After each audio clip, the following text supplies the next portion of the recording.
I am fuming that I've got to make this video. I don't take great pleasure in this. I don't enjoy talking about Cody Gakpo in the way I am, to the negative extent that I will be talking about him in this vid. I enjoy that. I love him. I really want the best for him. I really want him to do well. But this season, so far, I mean, I say this season, no. The last 4 or 5 games...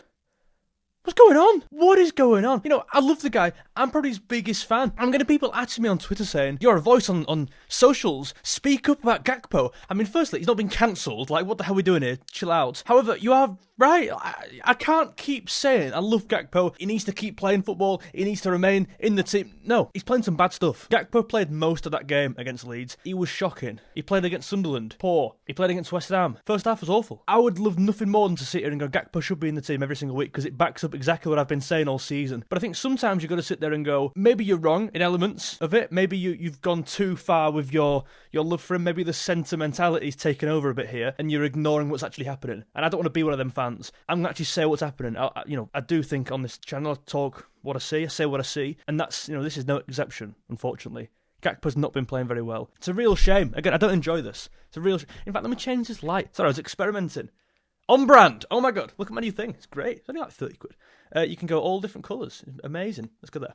Listen to me now. Cody Gakpo is too one-dimensional to play in this Liverpool team. He's got one route and one route only. He's no plan B. He doesn't take a man on the outside. He doesn't go to the byline, but across him with his left foot. Does he have a left foot? Does he not like Kirkes? Kirkes makes so many runs overlapping him and he don't pass to him. I'm literally saying this for a gritty team. I hate saying this, but it's true. I can't deny it. I can't deny what I'm saying. I can't choose to believe something else when it's actually happening in front of my eyes. He needs more variation. In this team right now, a team that is struggling, we are so predictable as a team, as a collective. Gakpo as an individual being predictable is not helping. I look at Man City with Jeremy Doku. I look at Everton with Iliman Ndiaye. I look at Semenyo. I look at Ryan Cherki. These are all exciting, creative forward players. These are players who can go against the grain, go against the system, go against the tactic that the manager has set, and go on their own, use initiative, be brave, be creative, take a man on the outside, use a bit of skill, beat a player with pace. Gakpo doesn't do that. I hate saying this. I love him. I really want him to succeed.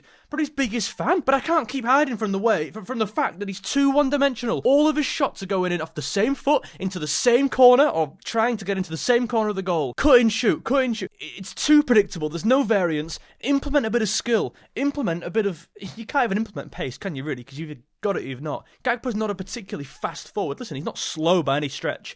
He's a winger. You've got to be fast to get through the door. But he's certainly not to the level of a Doku or a Luis Diaz who just left. And you look at that cell there in the summer. Diaz, gone. Okay, Gakpo's the main man now. Instead of sharing the load like they did last season, Gakpo would be playing a lot. Engamoa's there, and he will play from time to time, but it will be Gakpo for 80%. It's Gakpo for 100%. Not being funny. There is no rotation there. And when you have Diaz and Gakpo there, you've got a bit of both. Gakpo is that, I guess, that route to goal. Diaz is that creativity, that explosivity, the unpredictability. But now when you lose that, you've only got one option there. And a fullback, if you're an opposition right back going, like last season, think about this. Let's just say Pedro Porro, Spurs. You're playing against Liverpool. You don't know who's playing. Is it Diaz or Gakpo, right?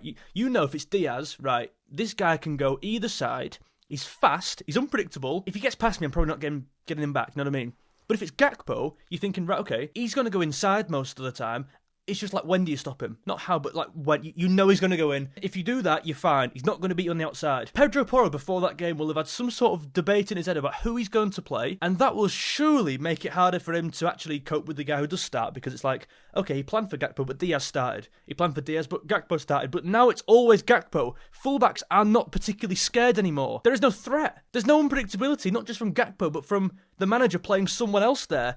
We've only got one option on that side. Even on the right this year, the position that has been locked down for the last 7 years, we've had more experimentation off the right than the left this year at times. Wirtz has played right midfield. Szoboszlai's played right midfield multiple times. Chiesa, when he's played, has played right midfield. Even Frimpong played right midfield. Off the left, it's been Gakpo. I hate that I'm saying these things, but it's true, and I'm not going to forget my principle of meritocracy for one video just because I like the player. My bias has to go out the window here, unfortunately. What's the solution? I mean, that's where we go with this, right? We can't just keep saying he's too predictable. He has to change something. He has to just take a man on the outside, use his man, use Kirkes. Does he not like him? I don't know. At Bournemouth last year, we brought Kirkes in off the back of a fantastic season last year and the one before. Great relationship with the Bournemouth players, the midfielders, I think Lewis Cook as well. But Semenyo was the guy. That relationship there, that dynamic between left back and left wing counterpart, was fantastic. But these two now, Gakpo went using him. Kirkers is making them runs, and he's not finding the guy. And I get using the run as a decoy. Kirkers overlaps, get a bit of room there. You know, the fullback kind of goes with Kirkers, and then Gakpo's got a bit of room to shift his body weight onto his right foot and shoot. But there's only so many times you can do that before it's like, even as fans, we're predicting it. I can't imagine what the players are thinking. And this level of football that he's playing, does that warrant him playing for as long as he did against Leeds? Probably not. You've got to say no. And you know, he scored. He got an assist against West Ham. So the manager already loves him. The Dutch thing, I don't know. People are saying it's only because he's Dutch. I don't know. But he scored and got an assist against West Ham. That'll elevate him more so in the manager's eyes. Yeah, it's interesting right now. I think this is the one player that is the most that was the most divisive in the squad. Maybe him and Curtis Jones, in terms of a lot of the fan base loving him, a lot of them hating him. I absolutely in no way, shape or form hate Gakpo. I don't want him sold. I don't want him dropped like forever. It's just like a bit of a quiet, you need to kind of put your ideas up here. Not being funny, because I can't keep defending this, really. And, you know, there's loads more problems in the team than Gakpo. I'm gonna make a few more of these videos. I want to do one on Konate. I want to do one on Van Dijk even. I want to do one on... Maybe that's it, but there are so many more things going wrong other than Gakpo. Like, we're conceding like 2 goals a game. That ain't on. We're bottling leads. Is that on Gakpo? No. There's bigger problems. I do think this manager really does favour him for some reason or another. You know, if he leaves Arne Slot, if he gets booted out, will Gakpo be played as much as he is now with this new manager, whoever comes in?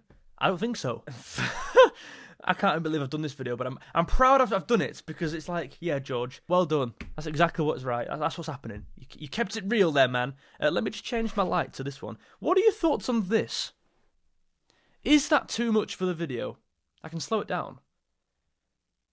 Was that like, as I saw, I don't know, I feel like it's not too exciting. We have Inter Milan tomorrow. I don't know when you're seeing this vid, probably Monday. He's not playing. He's injured. I've read he's out for a few weeks. It's like, what the hell? So, actually, Arne Slot's hand has been forced here to not play him. Probably the only way he wouldn't have played is for injury. Like, that's true though, isn't it? That is true. And now Salah's not in the squad. Gakpo's not in the squad. I've read Chiesa's not in the squad. Who the hell's going to start on the wing? Engamoa might just be forced into the team. It'll either be Engamoa starting, or it'll be Ekatike wide left, or it'll be Wirtz wide left and Szoboszlai wide right. That's all I can think it would be, unless, yeah, Engamoa starts. It's interesting. Another interesting one with Gakpo is he always seems to do well for his national team. Really well as well. Like, he always scores. Every time he goes away with them, 2 games, he'll score 1, at least, or 2. They're all good goals. They're all cutting in outside the box, maybe just inside the box, onto that right foot. I mean, in fairness, listen, I don't think he's helped by the team right now.